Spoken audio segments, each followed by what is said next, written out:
Hello दोस्तों।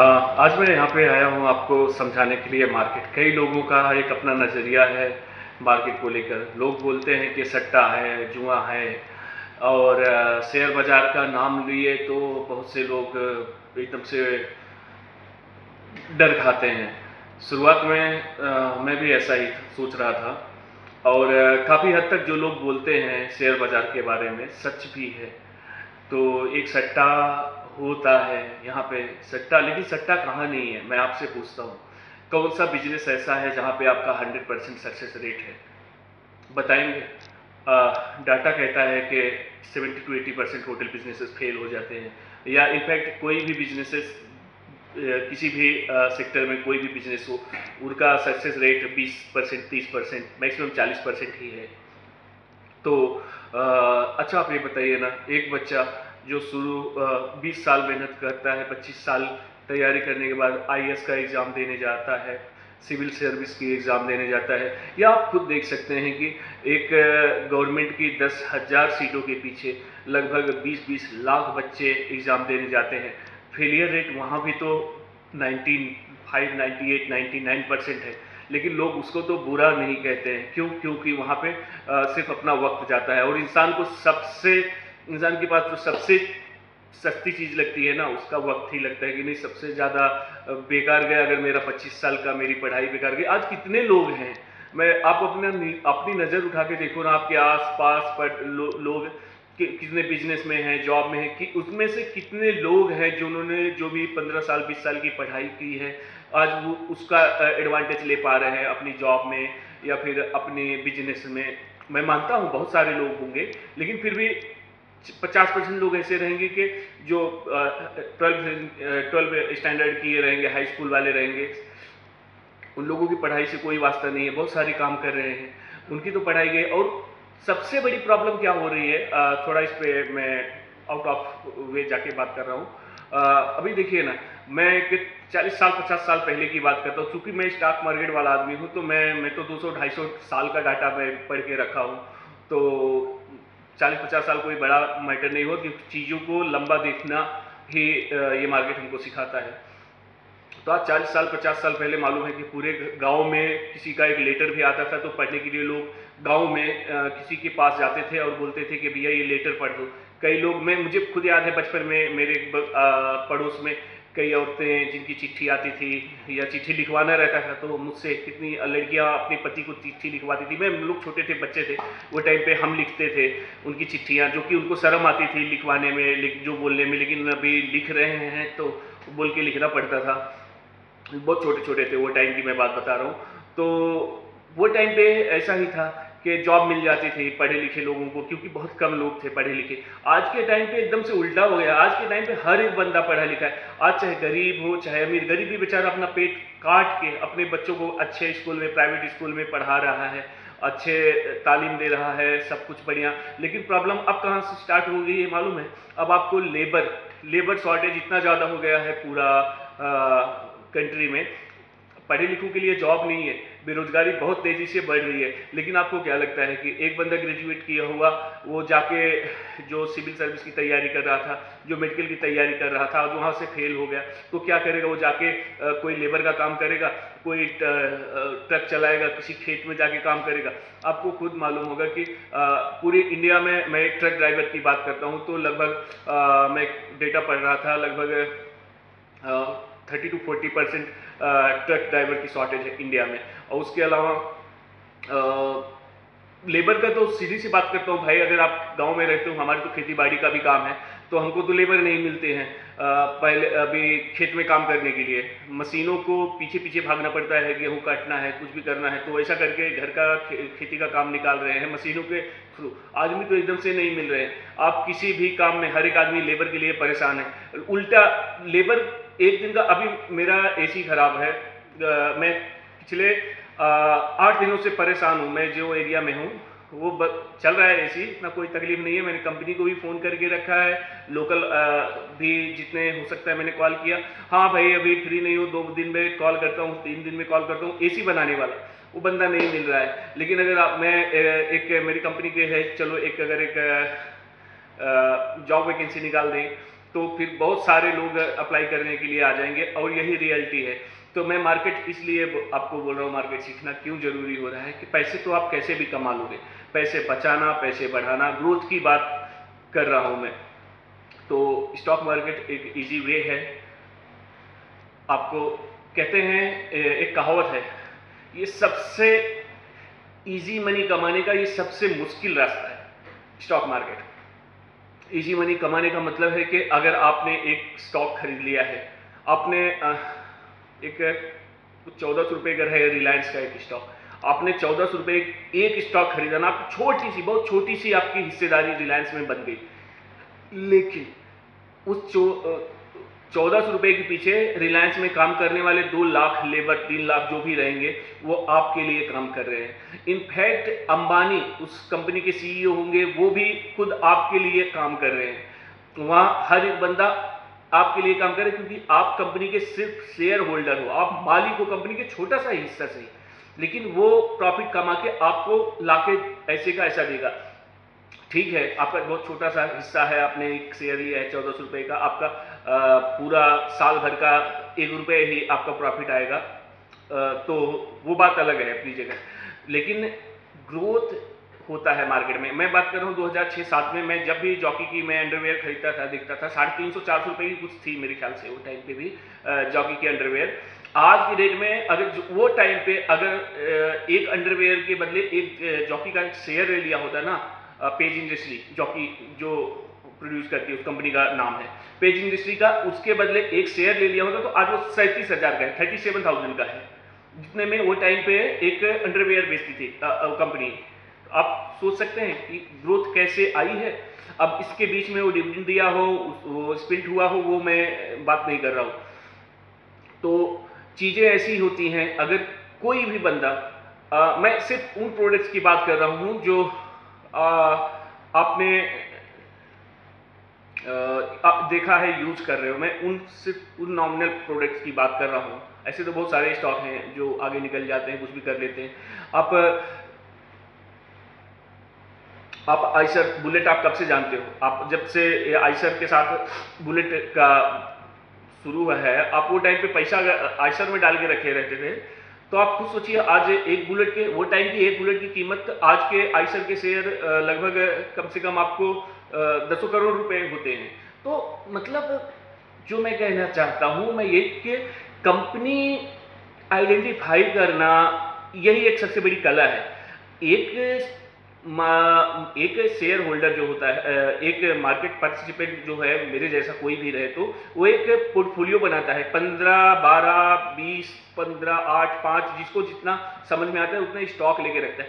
उसकी एक कंपनी अगर चल गई, तो उसकी लाइफ बन जाती है। मैं ये नहीं बोलता हूँ कि 100% चलेगी, कुछ लोगों का नहीं भी चले, लेकिन अगर आदमी मार्केट में अच्छे फोकस से, अच्छी तरह से काम कर रहा है, यहाँ 2 चीजें होंगी लॉन्ग टर्म में, या तो वो पैसा बनाएगा या तो बहुत पैसा बनाएगा।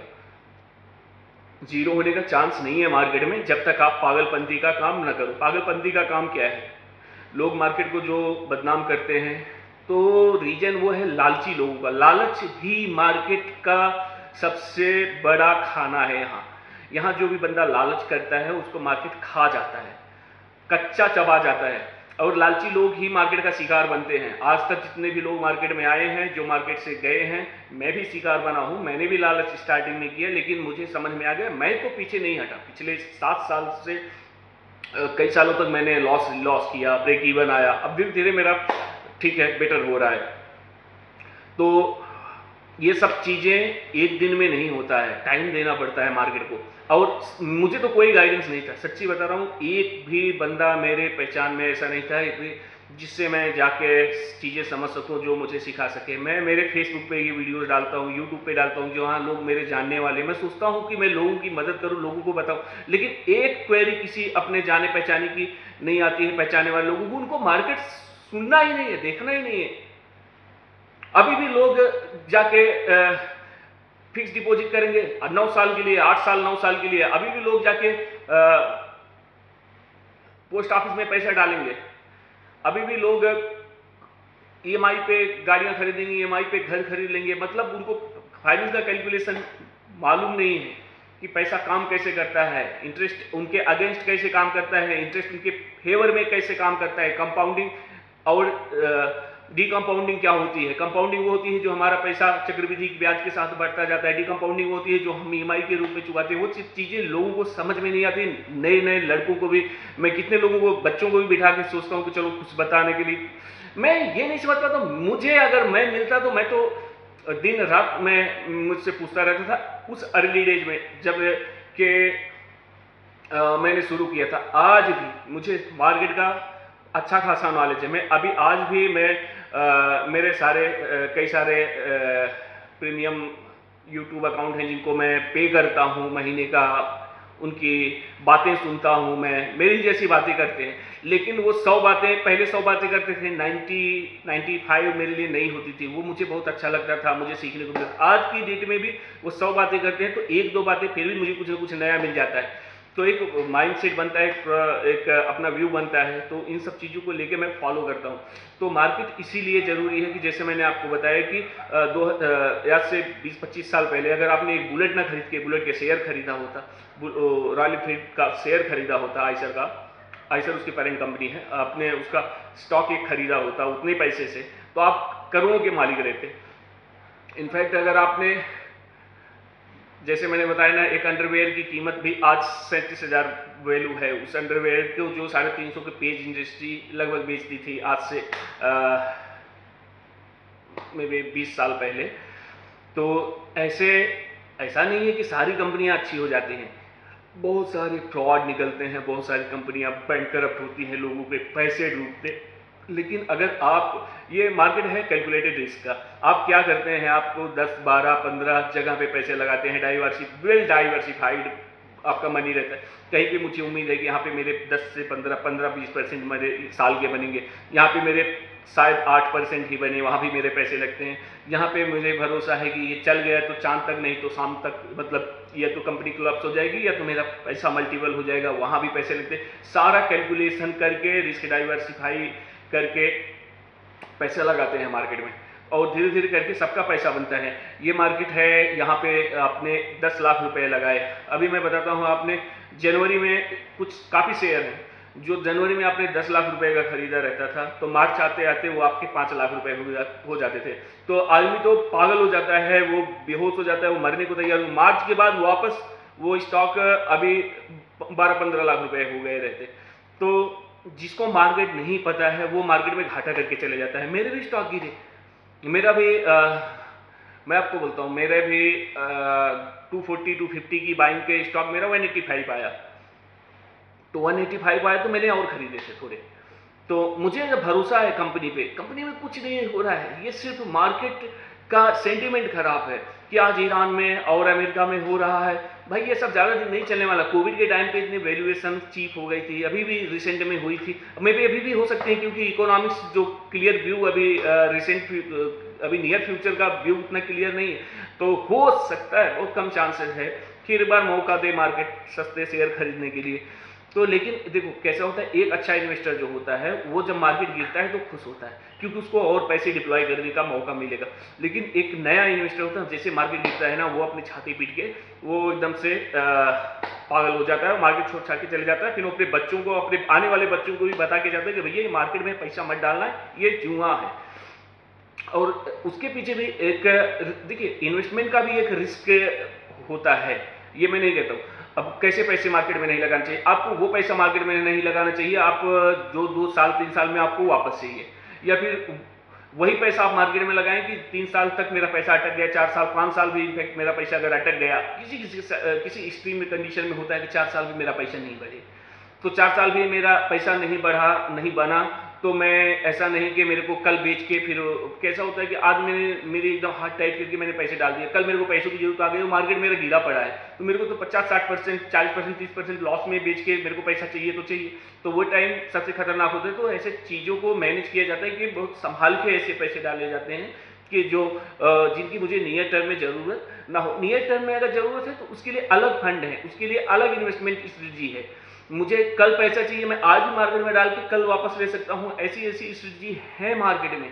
लेकिन वो सब मालूम रहना चाहिए, मुझे कितने दिन के लिए इन्वेस्टमेंट करना है, तो उसी हिसाब से मैं मेरा पैसा लगाऊंगा। तो मैं तो डेप फंड में डाल सकता हूँ, मैं लिक्विड फंड कौन से भी उठा के मैं पैसे डाल दूंगा, मुझे तो महीने का 0.5% रिटर्न मिल जाएगा। तो वो पैसा मेरा तो लिक्विड है, मैं कभी भी मार्केट खुला में बेच के निकाल सकता हूँ। मैं सोने के ETF खरीद सकता हूँ, मैं चांदी के ETF खरीद सकता हूँ, मैं बिटकॉइन तो चलो उसका अलग मैटर है, नॉर्मल हमारे यहाँ ट्रेड नहीं होता। तो मैं अमेरिकन मार्केट का ETF खरीद सकता हूँ, चाइना का है हैंसेंग खरीद सकता हूँ, जापान का खरीद सकता हूँ, मैं कहीं के भी ETF खरीद सकते, कहीं भी पैसा लगा सकता हूँ, वो सब मेरा पूरा डाइवर्सिफाई कर सकता हूँ मैं। तो ये एक बड़ी पिक्चर है, एक दिन में, एक घंटे में, एक महीने में आपको कुछ भी समझ में नहीं आने वाली है। लेकिन अगर आप मार्केट को बुरा कहेंगे तो ये सबसे बड़ी गलती है, क्योंकि मार्केट को समझना, ये अब तक किसी ने मार्केट को ढंग से समझाया नहीं था जितना मैं आपको बता रहा हूँ। लोग पहले एक्चुअली, अभी बहुत सारे लोग बताते हैं, अभी YouTube है, ये सब है, लोगों को कंटेंट एक्सेस करने का इतना इजी बना दिया है टेक्नोलॉजी ने कि हर आदमी किसी भी सब्जेक्ट के बारे में डीप डाइव कर सकता है अगर उसको इंटरेस्ट है। सबसे बड़ी चीज़ होती है इंटरेस्ट होना। जैसे मुझे है, मैं तो पूरा 24 घंटा, अगर मुझे तो मार्केट की बात करने वाले लोग मिलते हैं तो मेरा तो पूरा टाइम कब निकल जाता है पता भी नहीं चलता है। तो चीज़ें ऐसी ही होती हैं। और किसी को मार्केट की बात करने लगो, 5 मिनट में उठ के चले जाएगा, क्या भाई क्या हमेशा शेयर बाजार, हमेशा क्या ये सब करते रहता है, हमेशा पैसा छोड़ के कुछ नहीं। अरे भाई पैसा छोड़ के कुछ नहीं है का मतलब क्या है? जो बंदे को क्रिकेट पसंद है वो क्रिकेट की बातें करता रहता है, जिसको मूवी पसंद है वो हमेशा फिल्मों की बातें करता रहता है, जिसको गांजा पीना है वो गांजे की बात करता रहता है। यार हर आदमी को अपना इंटरेस्ट होता है। मुझे स्टॉक मार्केट में इंटरेस्ट है तो मैं यही बातें करता रहता हूँ। कोई रील बनाता है, कॉमेडी की वीडियो करता है, उसको वहाँ इंटरेस्ट है। कोई अपने बढ़िया वीडियो बना के पीछे से डायलॉग चिपकाता है दूसरों की आवाज में, किसको वो पसंद है। कोई फूड के चैनल चलाता है यूट्यूब पे, वो खाने के बारे में बात करता है, वो उसकी अपनी पसंद है। कोई मिथुन के डायलॉग आके फिल्मों में एक्टिंग करता है वीडियो में, तो वो उसको पसंद है। मुझे तो मार्केट अच्छा लगता है क्योंकि मुझे मेरी 2 चीज़ें हो गई। सबसे पहली चीज़, मुझे एक अच्छा करियर दिख रहा है मुझे आगे मेरे, और दूसरी सब एक मेरा दिल लगता है यहाँ पे। तो नेट मैं यही कहना चाहता हूँ कि हर एक आदमी को कहीं ना कहीं थोड़ा सा तो एक्सपोजर मार्केट में होना चाहिए, क्योंकि आने वाला जो टाइम है, जिस तरह से मैंने आपको बताया ना, अभी आप देखिए कल या परसों 2-3 दिन पहले एंथ्रोपिक का रिजल्ट आया। एक अमेरिकन कंपनी है, 50 गुना प्रॉफिट उसका रेवेन्यू बढ़ गया पिछले साल की अपेक्षा में। हमारे यहाँ की जो सबसे बड़ी कंपनियां हैं उसका तो रेवेन्यू नेट वहीं पे है, 5% 7% से बढ़ रही। तो अगर आप समझेंगे तो आने वाले टाइम में AI इतना जोर से आने वाला है ना कि एक इन्वेस्टमेंट आपकी, एक स्ट्रेटजी पैसा बचाने की, पैसा खर्चा करने की, आपका मैनेजमेंट लाइफ को लेके आगे जैसा करना रहेगा, वो सब चीज़ें अभी से आपको सोचना पड़ेगा। जॉब्स नहीं है मार्केट में, जॉब्स नहीं है, धीरे धीरे कम हो रही है, एकदम डाउनफॉल पे है। भारत का सबसे ज़्यादा जॉब देने वाला सेक्टर था IT अपना ऐसे कंडीशन में है कि अभी कोई भी IT कंपनी का फ्यूचर गाइडेंस कुछ समझ में नहीं आ रहा है कि वो कहना क्या चाहते हैं, आगे चल के कैसा जाने वाला है। तो अभी भी हायरिंग उनकी चालू है, लेकिन ले ऑफ भी बहुत सारे हुए हैं IT कंपनियों में। तो इन फ्यूचर क्या करेंगे, क्या होगा मालूम नहीं पड़ रहा है, लेकिन बहुत सारी जॉब्स जाएंगी। इनफैक्ट कई सारी कंट्रीज में ऑटो ड्राइव टैक्सीज चल रही हैं। तो भारत में अगर ऑटो ड्राइव टैक्सी आ गई, सोचिए लाखों लोग हैं टैक्सी ड्राइवर हैं। ये गाड़ियां चलाने वाले तो पूरे 1 करोड़ से भी ज़्यादा लाइसेंस इंडिया में कमर्शियल हैं। तो इतना सारा जॉब कहाँ से गवर्नमेंट करेगी, कैसे मैनेज करेगी? तो बेटर क्या है, मैं ऐसी कंपनियां जो एक्वायर कर रही हैं मेरी जॉब, मैं ऐसी कंपनियों में अभी से थोड़ा थोड़ा स्टेक लेता रहूं, तो कहीं ना कहीं मैं इन कंपनियों का मालिकाना हक मुझे मिल जाएगा। तो दूसरी चीज़ क्या है, स्टॉक मार्केट में मानता हूँ मैं एक नॉर्मल आदमी है, महीने का 30,000 भी कमाता है, वो महीने का अगर 10,000 भी जमा करे जाएगा, 5,000, 10,000, 8,000, 2,000, जहाँ से भी पैसा आता है, मार्केट में डाल दें, जहां से भी पैसा आता है मार्केट में डाल दो। आप सोने, ये मैं नहीं कह रहा हूँ कि सारे स्टॉक में खरीदो, कल मार्केट डूब गया तो आपके सारे पैसे चले जाएंगे। आपको सेफ्टी पैसे लिक्विड मनी में डालने चाहिए, गोल्ड में डालने चाहिए, आप उस हिसाब से कर दो। आपको बच्ची, अपनी लड़की की शादी करनी है, सपोज दैट, मैं एक बात बोलता हूँ, बहुत से लोगों ने लड़कियों के नाम पे फिक्स डिपॉजिट कर रखा था। मैं बहुत लोगों को जानता हूँ, उनको लड़की की शादी करनी है, उन्होंने आज फिक्स डिपॉजिट कर दिया। फिक्स डिपॉजिट कितने रेट पे आपने किया? 7% पे, 7, 7.5, 8% आपको मैक्सिमम मिल गए, जो कि गोल्ड आपका 10 से 12% से बढ़ा है। तो आपको क्या लगेगा? 2%, 2% बस, 2% से क्या फर्क पड़ता है? अरे भाई, आप रिटर्न कैलकुलेटर एक बार ऑन करके देखो, 2% से कितना फर्क पड़ता है। 15 साल 20 साल में ना आपका जो 1 लाख 3 लाख बन रहा है 10-8% पे, क्या पता वो 10-12% पे वो 12 लाख रुपए बन जाएगा। इतना बड़ा फर्क आता है। अब ये सारे कॉन्सेप्ट, ये सब सारी चीजें कभी स्कूल में ना सिखाई जाती है, ना हमको मालूम रहता है, लेकिन जब आप मार्केट पढ़ते हो तो यहाँ पे ऐसे हजार थ्योरीज हैं, हजार चीजें होती हैं, इतनी लपेटे मारता है ना मार्केट खींच खींच के, कि लोगों को जा जाके सीखना पड़ता है एक एक कॉन्सेप्ट। तो आगे के लिए बेटर अप्रोच, अगर आपको फ्यूचर अपना करेक्ट करना है तो आपको फाइनेंस मार्केट में आना पड़ेगा। मैं स्टॉक की ही नहीं बात कर रहा हूँ। आपको गोल्ड अच्छा लगता है, आप गोल्ड में ETF लो ना। क्यों मुझे गोल्ड, मैं सुनार के पास जाके मैं उसको, अभी आप समझ लीजिए, गोल्ड बार तो जल्दी कोई लेता नहीं है। मैक्सिमम लोग क्या करते हैं, चैन बना लेंगे 20 ग्राम की, फिर कुछ गहने बना लेंगे घर पे, कुछ भी ऐसा कर लेंगे। तो सुनार क्या करता है, उसमें पहले से ही आपका वो 75% उसने आपको बोल के दिया, तो निकलेगा पता चला वो 70। चलो मैंने आप बोला कि चलो आपने बड़ी किसी तनिष्क से या कहीं से ले लिया जहाँ पे प्योरिटी की गारंटी है, ठीक है, मेकिंग चार्ज, टैक्स, ये सब मिला के आपको फिर वापस आप जब बेचने जाएंगे, और बेचने कौन जाता है? ETF है, आप ETF ले लिए, करेक्ट रेट पे सोना मिल गया आपको, जब आप बेचेंगे तो करेक्ट रेट जो मार्केट का है, सीधा सीधा आपका पैसा आपके हाथ में, ना चोरी होने का डर, ना खोने का डर। मेरा पैसा पड़ा है, मेरा बढ़ रहा है सोने के रेट के साथ में, तो मेरे लिए वो भी बेटर है। तो चीजें ऐसी देखनी पड़ती हैं। और एक सबसे बड़ी प्रॉब्लम क्या है ना हमारे यहाँ, दिखावा।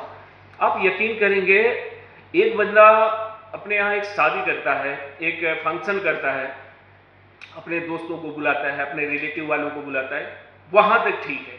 लेकिन फिर वो बंदा क्या करता है ना मालूम है, बहुत सारे मेहमानों को बुलाता है। जो बंदा कल अगर उसको रोड पे मिल जाए ना, वही जो आज फंक्शन कर रहा है, वो बंदा उसको 10 रुपए की चाय नहीं पिलाएगा, आज अपने घर पे बुला के उसको 5 रुपए का खाना खिलाता है वो। क्योंकि एक बड़ा फंक्शन कर रहा है, मुझे मेरा पैसा दिखाना है। और यही सबसे बड़ी बेवकूफ़ी है। मैं पूरी इंडिया में अपनी बात कर रहा हूँ, अपनी इंडिया में एक 15,000 रुपये महीने का कमाने वाले लड़के की शादी में मैंने दोनों पक्ष लेके, लड़कियां और लड़की दोनों की तरफ से लेके, मैंने 30-30 लाख रुपए खर्चा होते हुए देखा है। आप गेस कर सकते हैं कितनी बड़ी बेवकूफ़ी चलती है हमारे यहाँ। मैंने देखा है महीने का 12,000-13,000 रुपये लड़का कमा रहा है, 50,000 का फोन EMI पे लेके रखा है, पेट काट काट कर वो EMI भरता है। कितना कितना बड़ा कंज्यूमर, मतलब कि एकदम बंदा कंज्यूमर बन गया है, सिर्फ उसको कंपनियों के लिए पैसा कमा रहा है वो। एक छोटा सा जॉब रहेगा, छोटी सी सैलरी रहेगी, बाइक पहले बंदा खरीद लेगा, और थोड़ा बड़ा भी हुआ तो खर्चे उसके उसी हिसाब से बढ़ते हैं। आज बंदे ने कोई नौकरी बंदे को मिल गई ना, अगर कोई आदमी एक जॉब से ग्रेजुएशन कर लिया, उसको एक कंपनी में जॉब लग गई, उसकी चलो 1 लाख रुपए की सैलरी, वो 40,000-50,000 रुपए की तो EMI बना लेगा। सबसे पहले अपने घर ले लेगा, तुरंत ही एक कार ले लेगा, 20,000 की उसकी EMI निकल गई। फिर वो बंदा 20 साल तक बैंक के लिए काम करके मरता रहेगा, और फिर बाद में जब रिटायर होगा तो क्या मिलेगा? एक वही घर और कार तो चली गई वैसे 5-10 साल में। तो ऐसी चीजें होती हैं। और रही बात घर की, ठीक है, प्रॉपर्टी के रेट बढ़े हैं पिछले 10-15-20 सालों में, अगले भी 5-10 सालों तक बढ़ सकते हैं, लेकिन उसके बाद क्या? उसके बाद जब अब हमारा एक पॉपुलेशन डाउनफॉल पे आएगा तो प्रॉपर्टी के रेट का क्या होगा? किसी ने कभी सोचा है? चाइना को आप देखो, चाइना में सन 2007-8 की मैं बात कर रहा हूँ, चाइना में जो रेट थे प्रॉपर्टी के, 2021 में टॉप बनाया था। वहां से 3 गुना 4 गुना जाके प्रॉपर्टी के रेट, जिस फ्लैट की कीमत वहां पे अगर 1 लाख रुपए 2008 में थी, वो 7 लाख 8 लाख रुपए तक भी गई 2021 में। आज वापस वहां पे 1 लाख रुपए के रेट पे चली गई है। ये सारे चेंजेस लॉन्ग टर्म में होते हैं। ये जब बड़े माइक्रो इकोनॉमी का ये एक पीरियड होता है, जब चीजें चेंज होती हैं ना, तब ऐसे ऐसे चेंजेस आते हैं। लोग एक फाइनेंस, जो भी एक फाइनेंस एनालिसिस्ट है, वो क्या करता है, वो 200 साल 300 साल का डेटा पढ़ता है। चीज़ें किस तरह से बदल रही हैं। इंडिया में पहली बार होगा पूरी लाइफ लॉन्ग कि अभी हमारी बर्थ रेट 2 पॉइंट से नीचे 1.9 आई है। मतलब दो लोगों के बीच में एक 1.9 बच्चे पैदा हो रहे हैं। उस हिसाब से हमारी ग्रोथ अभी नीचे जा रही है। लेकिन आने वाले 15-20 सालों तक हमारी ग्रोथ लेकिन फिर भी बढ़ती रहेगी, क्योंकि जो ऑलरेडी आ चुके हैं वो तो अभी बच्चे पैदा करेंगे ना। लेकिन उसके बाद फिर 20 साल बाद हमारे यहाँ जब फिर वो डी ग्रोथ, अब वो एक्चुअल हमारे सामने आने लगेगा। फिर वो डी ग्रोथ आने के साथ फिर प्रॉपर्टी के रेट क्या जाएंगे, क्या होंगे। तो ये सब चीज़ें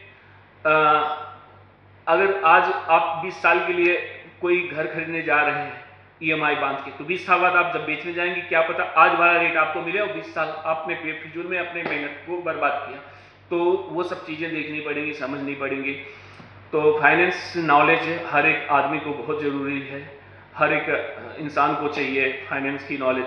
पैसे खर्च कर देना कोई बड़ी बात नहीं है, कोई भी पैसे खर्च कर सकता है। पैसे तो लोग बैठे हैं पैसा आपका पकड़ने के लिए। तो आपके पैसे हैं, आप समझदारी से खर्चा करिए। किसी को दिखाने का कोई मतलब ही नहीं होता। जैसा मैंने कहा ना कि 15,000 रुपये कमाने वाला एक लड़का, उसकी शादी में 30-30 लाख रुपए खर्चा होते हुए मैंने देखा है। आपने खुद देखा होगा कि सैलरी उसकी 15,000 है, बाइक उसने 1.5 लाख की लेके रखी है।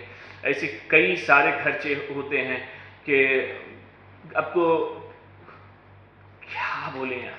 आप लोग खुद सोच सकते हैं कि दुनिया में कितने बेवकूफ़ी होती है। अरे भाई 5,000 करोड़ खर्चा किया अंबानी ने अपने बेटे की शादी में, तो क्या 5,000 करोड़ उसकी 5 दिन की कमाई रहेगी मान लो, या 1 महीने की कमाई रहेगी। उसने अपनी 1 महीने की इनकम को लुटा दिया। तो आप भी अपने बहुत करो तो चलो ठीक है, आप 2 महीने की इनकम को लुटा दो। आप तो पूरी उसकी जिंदगी भर की इनकम को लुटा दे रहे हो। तो पूरा जिंदगी में 15 लाख रुपए इकट्ठा नहीं कर पाएगा, 30 लाख रुपए जितना उसकी शादी में खर्चा हो गया। तो हमारे यहाँ चीजें ऐसे काम करती हैं और यही होता है। यही एक मेन रीजन है कि बड़ा आदमी बड़ा बनता है, छोटा आदमी हमेशा छोटा रहता है, क्योंकि उसको समाज को दिखाना। ये समाज किसी काम का नहीं है। अगर आप गर्त में चले गए ना, आपके यहाँ खाने को नहीं है, तो समाज आपसे बात भी नहीं करने वाला है ये समाज। तो ये समाज को क्यों दिखाना भाई। मैं ये नहीं बोलता हूं कि लोगों से कट जाओ, लोगों की मदद करो, लोगों से प्यार मोहब्बत से रहो, लेकिन दूसरे को जलाना, दूसरों को दिखाना, ये सब क्या बेवकूफ़ी है। क्यों आप इन चक्करों में बर्बाद हो रहे हो। ऐसे लोग हैं, मैं देखता हूं लोगों को, मुझे हंसी आती है। लोगों को दिखाने में उनको शौक है कि नहीं भाई ये मेरी गाड़ी, ये मेरा फोन, ये मेरे कपड़े, ये मेरी लाइफस्टाइल, ये मेरा हॉलीडे। बंदे के जेब में 500 रुपए भी नहीं होता है, बंदा 2 लाख की बाइक लेके घूम रहा है। पेट्रोल खत्म होकर धक्का मारता हुआ देखा है मैंने कई लोगों को। महंगी महंगी गाड़ियां, पेट्रोल आधा लीटर डलवाएंगे। आप कहीं पेट्रोल पंप पे खड़े होकर देखो क्या क्या होता है। सब दूसरे को दिखाना चाहते हैं, किसी को। ये तो भगवान ने भगवत गीता में कहा था, मोह माया क्या है ये, यही तो है ईर्ष्या, दूसरे को जलाना, दूसरे से जलन करना। अरे मेरा पड़ोसी बाइक नहीं लेके आया तो मैं भी उससे बड़ी बाइक लेके आता हूँ। मेरे पड़ोसी ने एक कार खरीदी है तो मैं उससे और बड़ी कार खरीदता हूँ। फिर मेरे फ्रेंड ने ये फोन लिया, मैं इससे भी महंगा ये फोन लेके आता हूँ। ये सब चीजें क्या है, गीता में यही सब तो लिखा है। दुख का यही तो कारण है। आप लोगों को किसी को समझ में नहीं आता है कि मेन रीजन क्या है आपके दुख का। तो आई होप काफी ज्यादा हो गया, फिर मिलते हैं नेक्स्ट वीडियो में। आई होप आपको वीडियो अच्छी लगी होगी। प्लीज कमेंट करिएगा। Thank you.